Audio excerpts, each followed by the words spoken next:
Bonjour et bienvenue sur le 11e vlog lecture du calendrier de l'Avent de la ressourcerie. Aujourd'hui, je vous l'ai promis, livre doudou avec Le vieux qui lisait des romans d'amour de Luis Sepúlveda. C'est un tout petit livre qui fait une centaine de pages,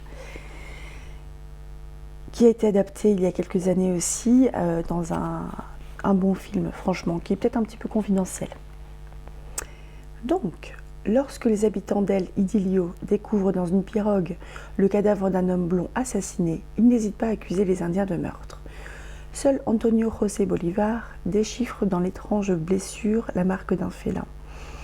Il a longtemps vécu avec les Shuars, connaît, respecte la forêt amazonienne et a une passion pour les romans d'amour. En se lançant à la poursuite du fauve, Antonio José Bolivar nous entraîne dans un conte magique, un hymne aux hommes d'Amazonie, dont la survie même est aujourd'hui menacée. Comme d'habitude, je vais vous lire un petit bout du premier. On parle du vieil homme et de la forêt, il y a une petite préface. Le ciel était une panse d'âne gonflée qui pendait très bas, menaçante, au-dessus des têtes. Le vent tiède et poisseux balayait les feuilles éparses et secouait violemment les bananiers rachitiques qui ornaient la façade de la mairie.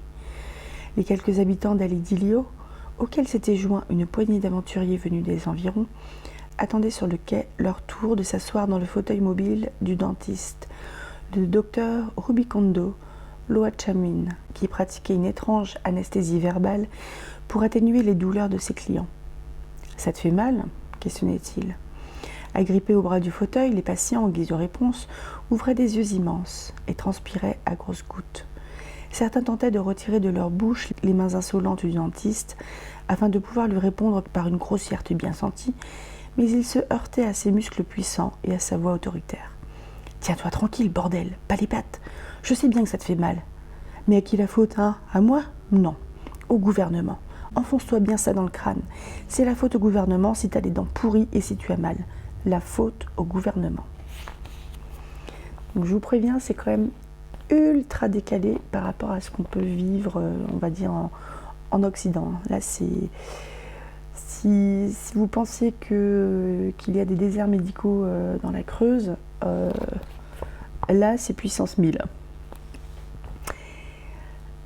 Je vous souhaite une bonne journée. J'espère que je vous ai donné envie de lire Le vieux qui lisait des romans d'amour de Sepúlveda.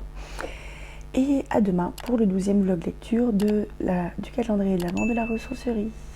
Bisous.